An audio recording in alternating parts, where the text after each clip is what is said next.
Good morning, Crossroads. Ako po si Jason Maharucon and I serve as one of the pastors of this church. It's my joy and privilege this morning sa inyo to bring you God's Word. And with that, join me in prayer. Heavenly Father, we thank you. Thank you for this opportunity. Father, we pray that you would help us to honor your word this morning. May Christ be exalted, may Christ be honored, and may our worship, Lord, be true. In Christ's name we pray. Amen. Last week, sa teaching po ni Pastor John, as we started our celebration of Reformation Month, nakita po natin yung pag-recover ng authority ng salita ng Diyos mula sa Pope and clergy and church tradition. From there, bumalik po tayo sa Sola Scriptura. And this morning naman, I will be preaching to you from the heart of the Reformation, the doctrine of Christ alone. The doctrine of Christ alone is Jesus Christ alone can save, and He alone provides the necessary. Well, what is necessary for our justification, which is to be declared righteous with God, in the sight of God. May dalawang particular po na Roman Catholic practices that run contrary sa doctrine ng Christ alone. Number one, ito po yung indulgences, which is under sa sacramental system. And pangalawa po yung intercession, or the intercession of Mary and the saints. Yung indulgences, it's an unfamiliar word po sa atin. I don't think na we use it often today. So I'd like to take some time na mag-explain. Ito po yung action ng church that dispenses from the sanctuary or the treasury of grace, which is the grace of Jesus Christ, Mary, and the saints. It is grace, this being dispensed by the Roman Catholic Church to anyone for the purpose of giving them merit for their purification from their sins. It is so that they would gain access into God's kingdom. Para po ito sa adherents ng Roman Catholic faith, and it is it is under the sacraments, and it comes from the Roman Catholic Church. Ito po yung indulgences was what prompted Luther to nail yung kanyang 95 Theses sa door ng Wittenberg Cathedral. And in one in particular na incident na nag-prompt sa kanya is when John Tetzel, who is a Dominican friar na nagta-travel from city to city for the purpose of raising funds para sa St. Peter's Basilica,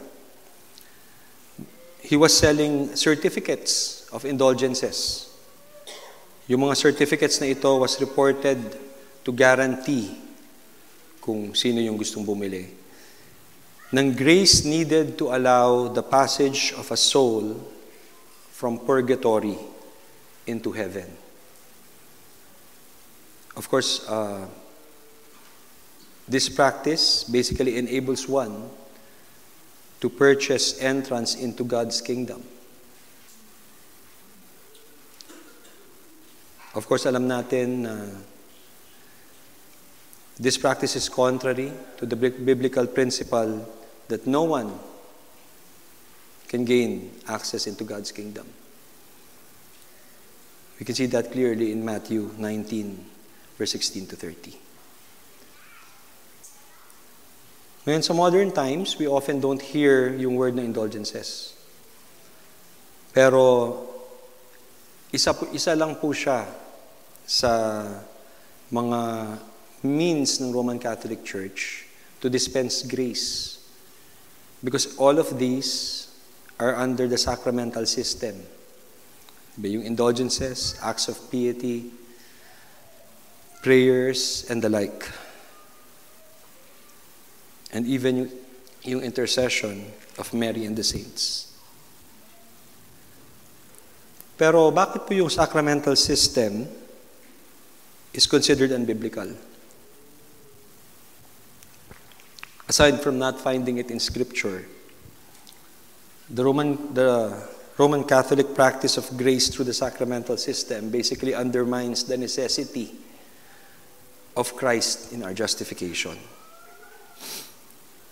Because rather than to be justified in the sight of God through faith in the person and finished works of Jesus Christ, the soul undergoes a process of purification from sin. In life, through the sacraments dispensed by the Church, and through the intercession of saints, and the dispensation of grace. And even in death, they still have this opportunity to receive yung dispensation because they are in purgatory. Yung finished work ni Jesus Christ is relegated to the sidelines. And it only serves to atone sa kasalanan ng isang adherent, yung present and past lang. And the rest are basically based sa kanyang works to obtain yung grace that's being dispensed by the Church. It is this idea na meron pwedeng mag-mediate that led the clergy to promote the intercession of Mary and the saints, and for the Church to hold an immense amount of power over one's salvation. And looking at the intercession of Mary and the saints, alam natin, once again, that the Bible says that the role of intercessor is reserved only for Jesus Christ, because He is the only mediator between God and man. 1 Timothy chapter 2, verse 5. He Himself declares that He is the way, the truth, and the life in John 14, verse 6. And we also know that the Holy Spirit intercedes for Christians. Siya yung mediator natin for those who are in Christ. Romans 8:26-27. And we know that as Christians are called to intercede for one another in Jesus Christ. In James chapter 5, verse 16. Kaya, through the practice of the sacramental system, looking back once again sa practice ng Roman Catholic faith, the mediator becomes the Church instead of Jesus. There is a belief or an understanding that Mary does not mediate to us for God, but rather she mediates for us to her Son Jesus. It is by virtue of John chapter 19, verse 26-27, when Jesus introduced Mary to John saying, "Behold your mother." It was said that ever since that day, Mary served as a mediatrix or mediatrix to all of Jesus' disciples, and by extension, all the Roman Catholics. Hindi po ito totoo. As Jesus did not require a mediator or a mediatrix in anyone. Access to Christ has and will always be by faith. So come back po kayo next week. Pastor James will be teaching on this sa preaching series natin. So in short, the very engine that drives the Roman Catholic Church was based on the perceived insufficiency of Christ. Yung main point po ng sermon ko this morning is Jesus Christ alone is the only acceptable mediator between God and man. He is both necessary and sufficient. Meron po akong 4 points. Number 1, the mediator. Number 2, the representative. Number 3, the necessity of Christ. And number 4, and last, the sufficiency of Jesus Christ. Number 1, the mediator. Ano ba yung mediator? It's someone who stands between two parties, not representing one or another, but representing both, in order that they may be reconciled. And this concept or idea is not new in Scripture, kasi makikita po natin to sa first book ng Bible, sa Genesis, in chapter 3, verse 7 to 10, and in verse 21.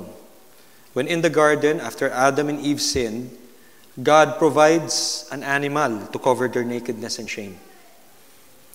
The animal skin came between Adam and Eve's nakedness and God's presence, so that Adam and Eve will no longer hide from God their shame. Looking at Genesis 3, and let me read. Then the eyes of both were opened after they sinned, and they knew that they were naked, and so they sewed fig leaves together and made themselves loincloths. And they heard the sound of the Lord God walking in the garden in the cool of the day, and the man and his wife hid themselves from the presence of the Lord God among the trees of the garden. But the Lord God called to the man and said, "Where are you?" And he said, "I heard the sound of you in the garden, and I was afraid, because I was naked, and I hid myself." Notice here in this passage two things. They were already wearing loincloths made of fig leaves, their own making. And yet when God called out to them, they hid. Nagtago pa rin sila. And they answered that they were afraid. Why? Because they were still naked. Yung fig leaves that they made was not sufficient to answer to cover the shame of their sin. And the second thing that we notice is that God provided a covering for their shame being a byproduct or a result of their sin. We see God made garments of skins, presumably animal skins, and clothed them. Ngayon, hindi natin alam kung anong klaseng garment ito. We don't know na kung mas covered ba sila, na hindi lang siya loincloth, kaya nawala yung hiya nila or mas makapal ba, hindi natin alam. But what we do know is that there was a need to cover their shame because of their sin. And God provided. He provided skins from the animal, and in order to provide, this animal was presumably killed. And we also see this mediation sa descendants ni Adam. We see Abraham mediating for Sodom and Gomorrah sa Genesis 18 verses 22 to 23. And we also see Moses mediating for Israel in Exodus chapter 32 verses 11 to 14. So ngayon I won't read both passages for the interest of time. Pero pag may time kayo, it would be helpful kung basahin niyo po yung dalawang passages na ito. But what I would say is that we would notice in both accounts that Abraham and Moses interceded or acted as a mediator, but they did not ask God to relent sa kanyang judgment out of their own merit. They counted on God to relent based on His character, on His own merit. Kaya these early images of a mediator all points us to the truth that that in our sin, someone needs to stand between us and God, a holy God. And it is God who qualifies who stands to mediate. That's why it would be folly to come to the presence of God on your own merit, knowing full well that in your sin, you will not qualify. And the works-based holiness that you have achieved are mere fig leaves, insufficient against the holiness of God. That is why, looking back at the sacrificial system, the sacrificial system of the nation Israel, we see high priest mediating for the sins of the people.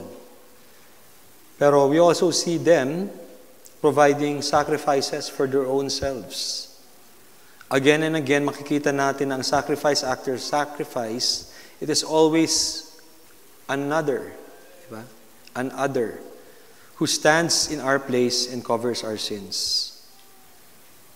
Though the whole system was never meant to exonerate or mapawalang sala ang nation na to or mga tao, but rather it was served to point to the one who will one day fulfill yung requirements ng law.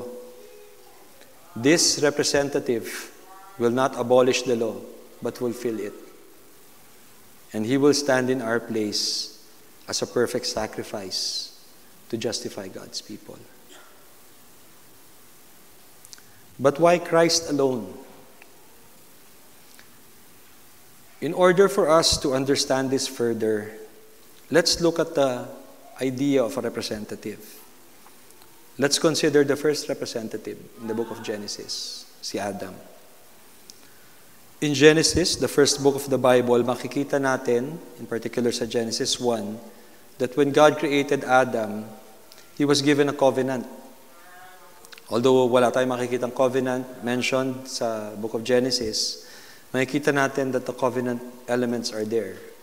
And theologians agree that makita natin yung covenant partner or covenant beneficiaries. We see this in God and in Adam and Eve.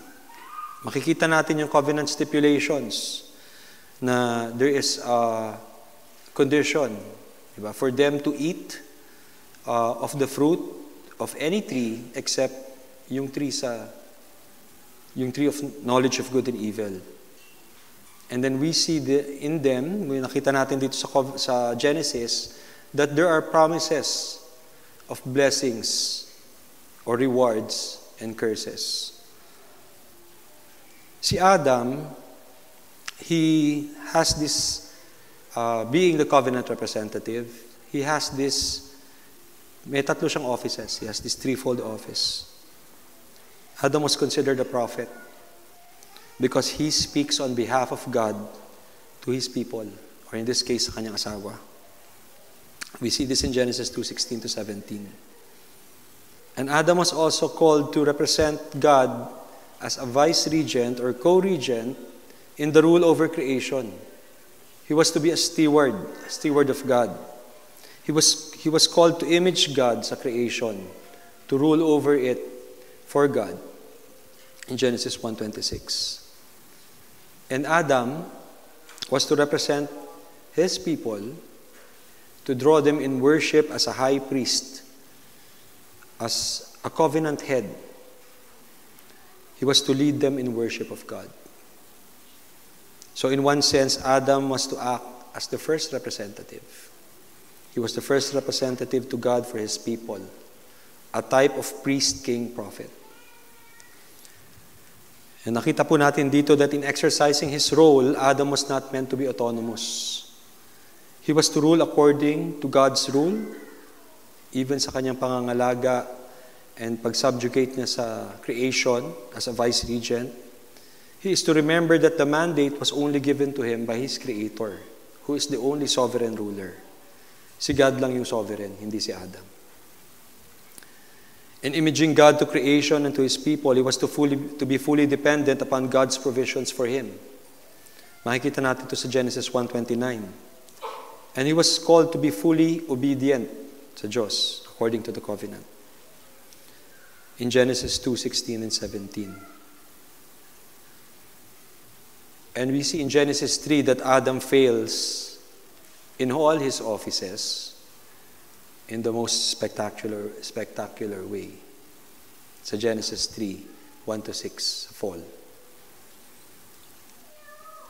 We see this, and let me read. Now the serpent was more crafty than any other beast of the field that the Lord God made.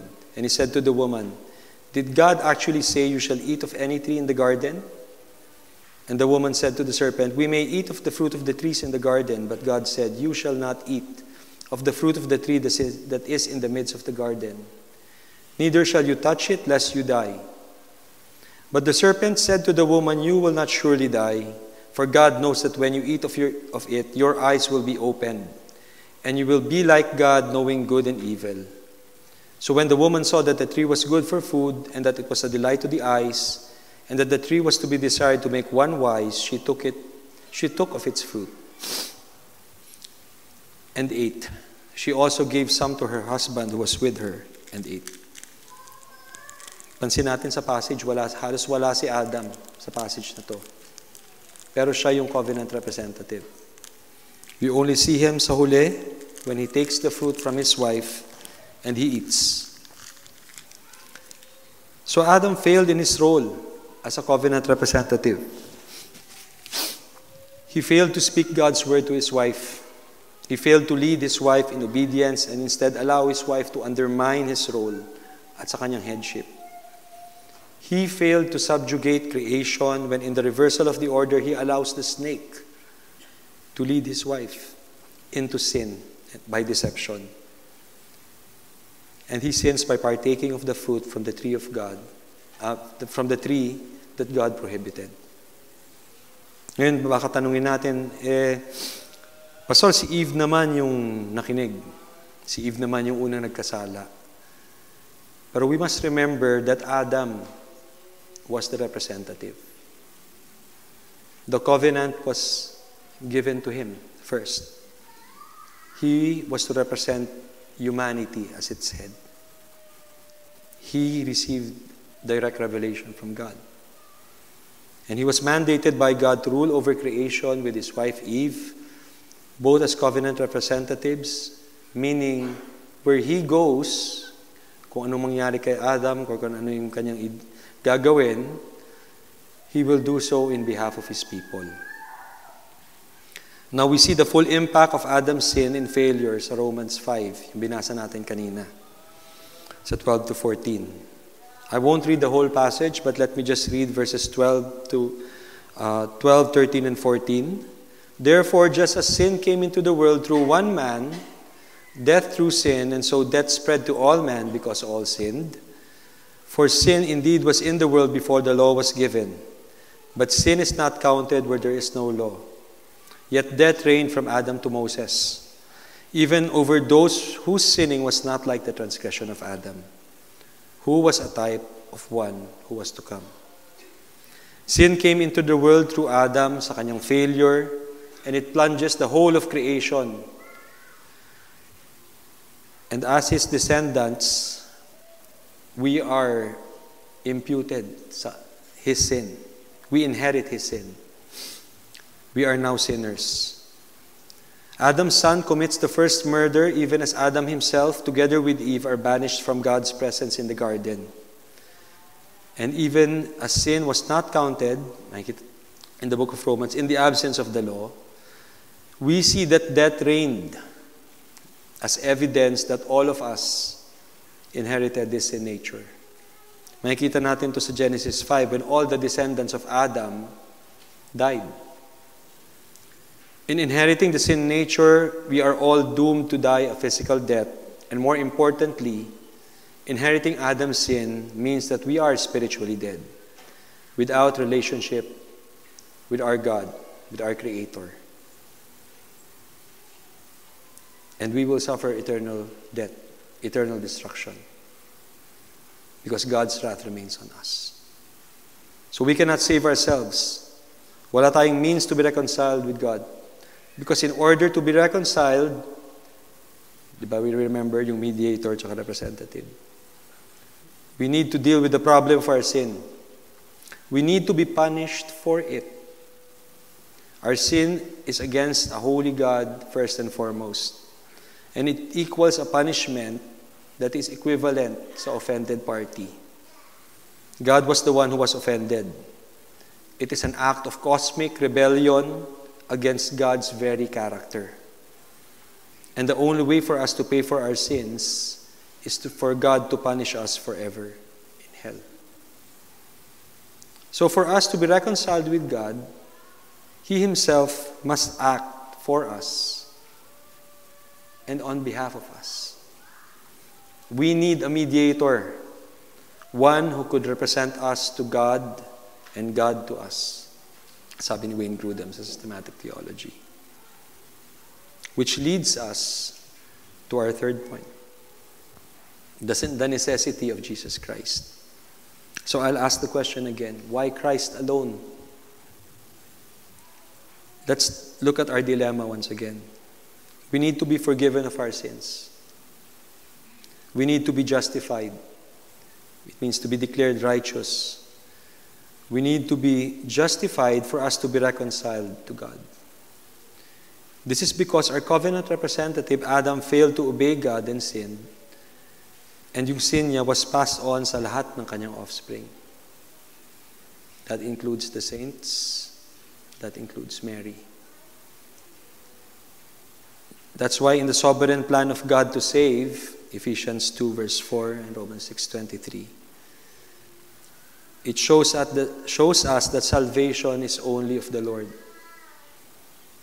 Dahil wala tayong kakayahan, sino man, na iligtas ang ating mga sarili. But for God to provide salvation, He must first have to deal with satisfying His just wrath. Brethren, God cannot be arbitrary. Hindi siya pwedeng mag-forgive ng kasalanan na walang paparusahan. Imagine if God were like that. He will forgive us on a whim. That means He cannot be trusted because inconsistent yung kanyang character. And that is why salvation of God sa kanyang sovereign plan from eternity, let me back up. But for God to provide salvation, His wrath against sin, let me back up again. His wrath against sin comes from His justice, talking about His character. His righteousness. His abhorrence for sin comes from His holiness. That's why sin needs to be punished. And that is why as salvation is God's sovereign plan from eternity past, there has to be one to mediate, act as our representative, similar to Adam in order to obtain salvation. Now, the second person of the Trinity, the Son of God, Jesus Christ, comes forward as this representative, this mediator. The Bible tells us clearly it is Christ alone. 1 Timothy 2:5 and John 14:6. But in order for Jesus to be our mediator, the living Word, the Son of God, the second person of the Trinity, He has to enter creation. He has to be like us. Jesus Christ has to be human. The belief in the humanity of Jesus is at the heart of Christianity. Sabi ni Wayne Grudem. Bakit po ito nasa heart ng Christianity? Because in order for our representative, Jesus had to be like us in every way. He had to identify with us. And just like Adam, He had to be our representative. Kaya ang tawag kay Jesus, the second Adam. And as our representative, Jesus obeyed and succeeded where Adam sinned and failed.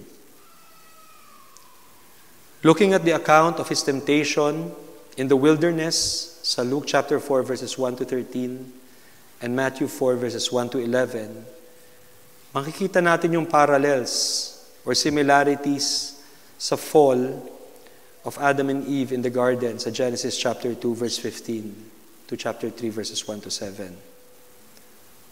While Adam gave in to the temptation and ate from the fruit of the tree in the garden, Jesus resisted Satan.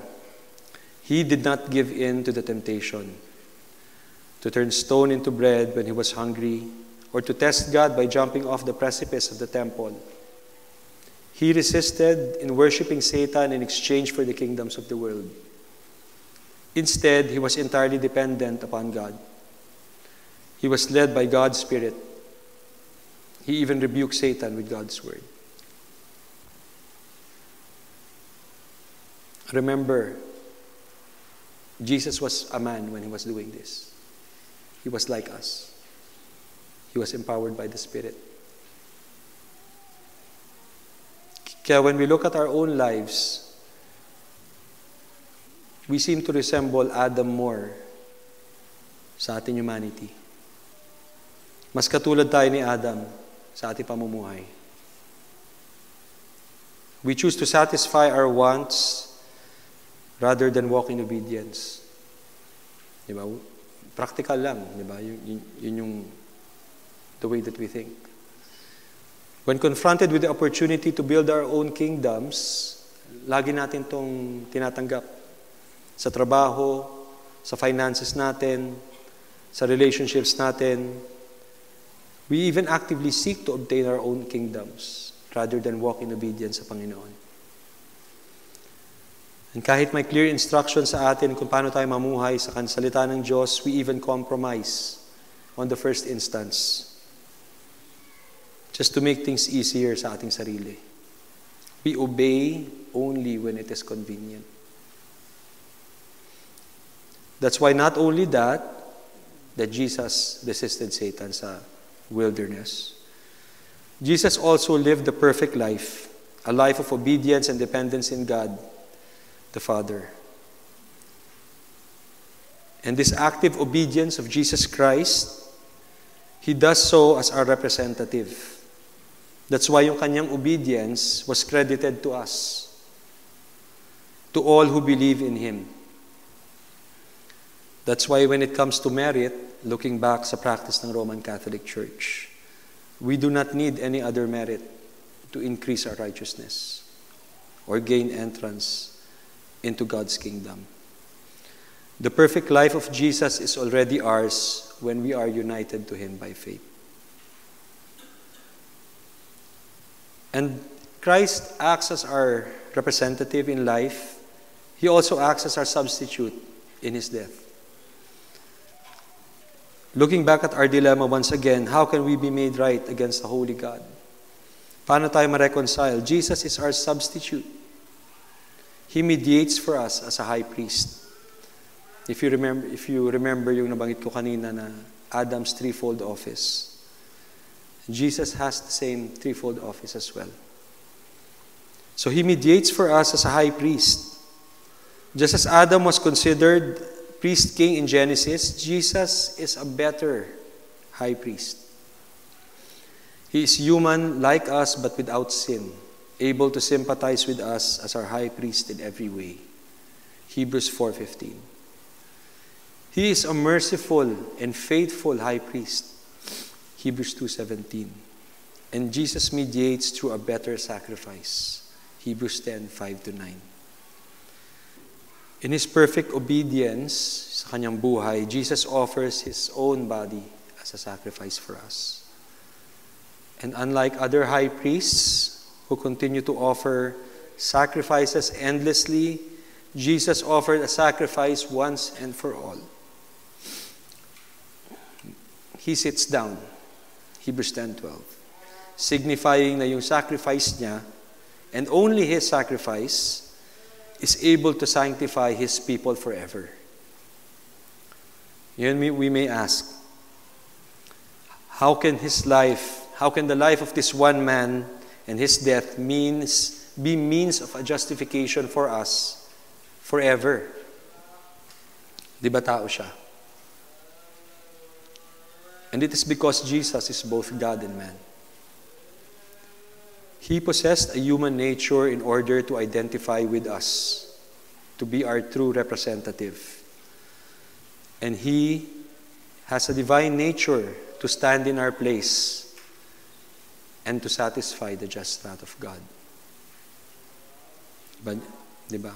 Only God, yung punishment sa sin natin should be equivalent to the one that is being sinned against.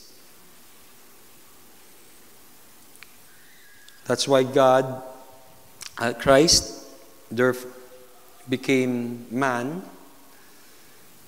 and He comes into creation, taking the form of a servant to the point of death. But He is also God. Naalala natin sa introduction when Abraham and Moses mediated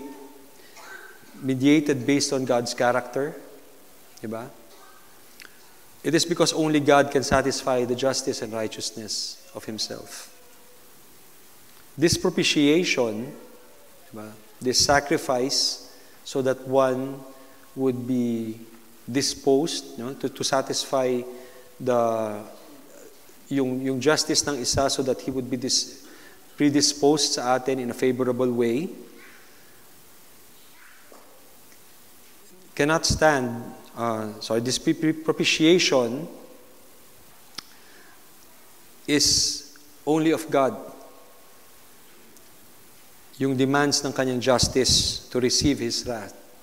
This propitiation, which is Christ, is based on who He is. God needed to be satisfied in order for Him to regard us with favor. Looking back at Christ's threefold office, just like Adam, He is also a prophet because He mediates for us, because He is the only one who reveals God's person most fully to us. Yung office ni Adam as a prophet, ushering us to worship, was perfected in Jesus. Hebrews 1:1 tells us that as long ago, in many times and many ways, God spoke to us through prophets, but now He speaks to us through His Son, Jesus. And this prophet is the radiance of the glory of God, the exact imprint of His nature. He even upholds the universe with His power. And as a high priest, He makes purifications for sins, sat down at the right hand of majesty on high, far more superior than the angels. No human, no matter how pious, can bear the wrath of God. God's perfection in His judgment demands perfection to bear punishment for sin. Only God can satisfy God's just wrath. You remember yung provision ni God sa start ng sermon po natin kay Adam and Eve sa kanilang nakedness? Well, we see this again kadalasan sa Old Testament when Moses strikes the rock in judgment sa Horeb, sa Exodus 17:5-7. Moses strikes the rock, but God stands in front of him. We see this provision in God providing the ram to take place of Abraham's son Isaac in Genesis 22. Time and again in the Bible, God provides the necessary conditions so that His people can draw near to Him.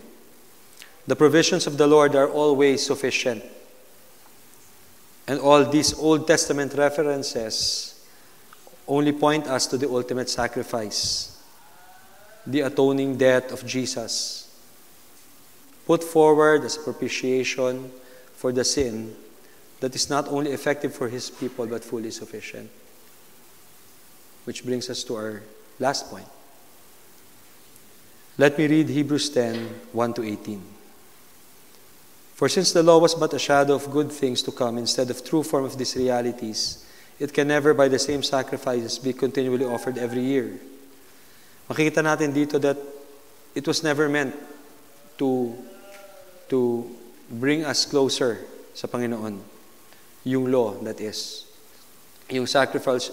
The sacrificial system also includes yung law-keeping, which is nakikarry over natin sa modern day, even as walang sacrificial system ngayon. And we see this passage differentiates for us that the sacrificial system is very different from the sacrifice of Jesus. The whole sacrificial system was never meant to justify anyone. It was a shadow of an image of what is to come. Kaya, looking at the law, although adherence to the law makes us aware of God's standard and helps us promote order sa mundo, the whole purpose of law-keeping was never to grant anyone merit when they obey. Kaya yung mga saints, even in their pursuit of holiness and righteousness in life, never gained anything from their works. Because our works was never meant to bring us closer to God. Thus, the whole system of this storage of grace to to be dispensed by the church is wholly unbiblical. It's wrong. Going back to Hebrews 10, makita natin that the only act of law-keeping or yung total obedience to God that was counted was the obedience of Christ. Yes, we're saved by works, but we are saved by Christ's works. All the rest of our works are filthy rags, Isaiah 64:6. And His works, only His works, are sufficient because only His work is perfect. They carry with them the perfection of God's obedience, of Christ's obedience, the perfection of His sinlessness. And that is why they can be imputed to us, to all who come to Him in repentance and faith. Christ is our representative. Ba naalala niyo yung kay Adam? His sin was imputed to everyone. Just as yung righteousness ni Christ is imputed to anyone who comes to Him in repentance and faith.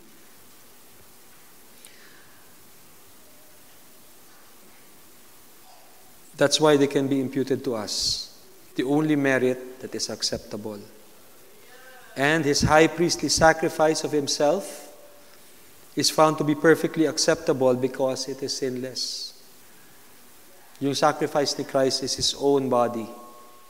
No other life can make atonement for sin. That's why, having sacrificed Himself, Jesus sat down.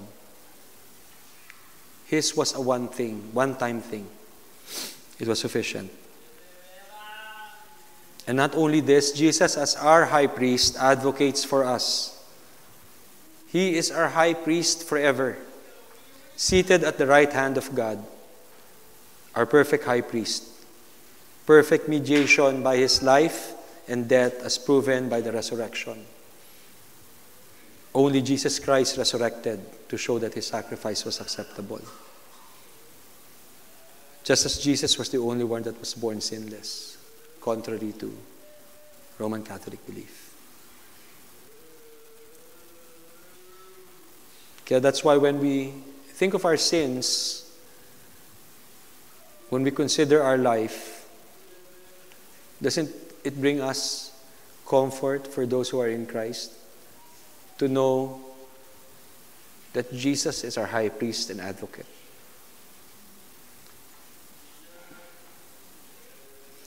Nalimutan ko yung nagsabi nun pero there was this theologian who said that if I knew that Jesus was praying for me in the other room, I would not fear 1,000 enemies. But make no mistake, Jesus is praying for me. That's why when you're struggling with sin, brethren, take heart. Jesus is advocating for you. He is praying for you. That's why Jesus, as our high priest,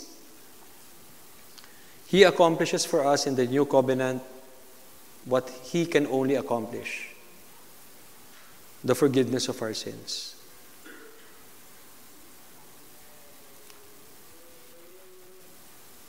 Jeremiah 31, verse 34. No longer will they teach their neighbor. This is the prophet talking about the new covenant. God talking about the new covenant. No longer will they teach their neighbor or say to one another, know the Lord, because they will all know me, from the least of them to the greatest, declares the Lord. For I will forgive their wickedness. I will remember their sins no more. In the sufficient sacrifice of Jesus, there is forgiveness of sins. Through the single offering of His atoning death that He has perfected for all time, those who are being sanctified. Hebrews 10:14. And looking back at the threefold office of Adam, Jesus accomplishes yung role niya, yung role ni Adam initially, as king, ruling over all creation.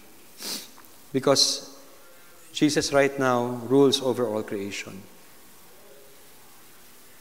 Jesus fulfills this perfectly, where Adam failed.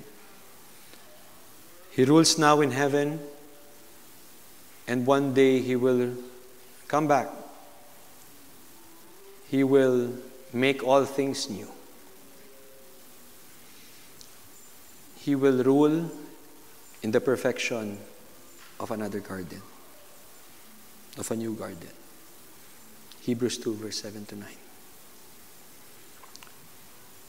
That's why there's no repository of grace to be dispensed by the church, brethren. There's no need for it. Christ alone. Grace flows freely to us through our Savior, Jesus Christ.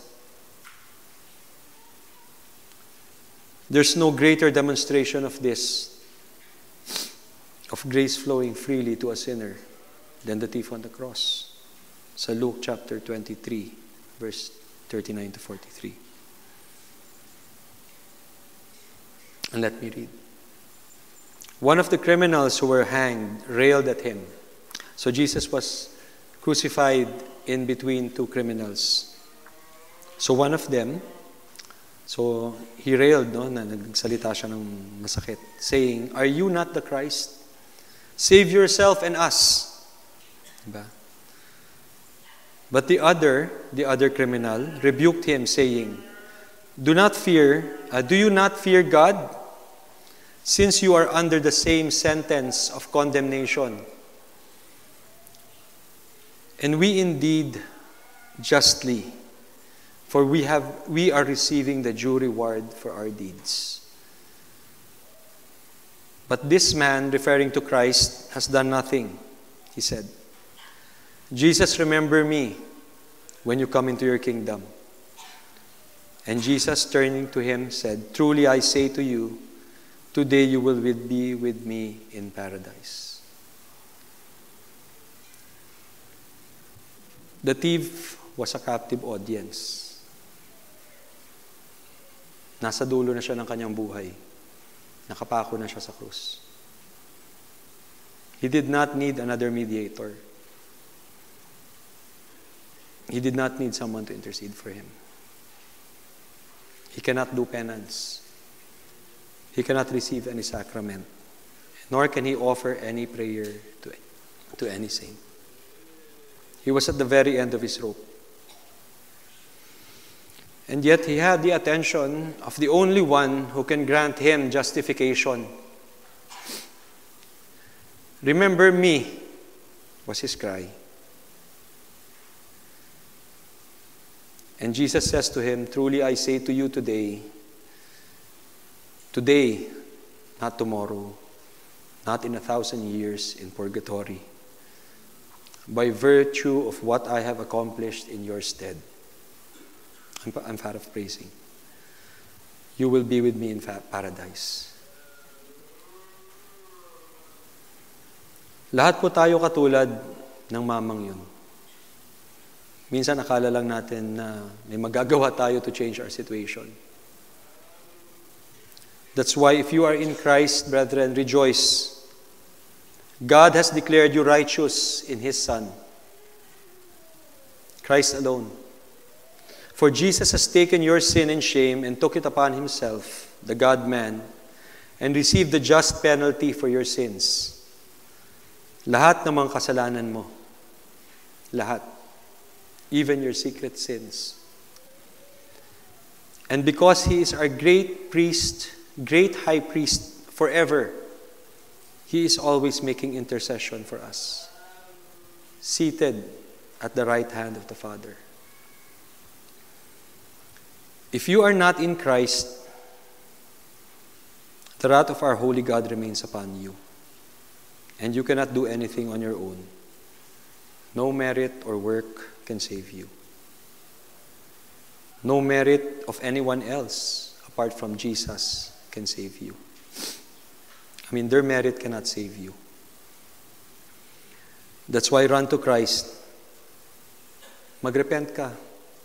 Confess your sins. Repent. Run to Christ. Trust in Jesus. Trust in His finished work on the cross. Look to Christ. He is sufficient. He is able to save you to the uttermost. When Christ declares you righteous, who will condemn you?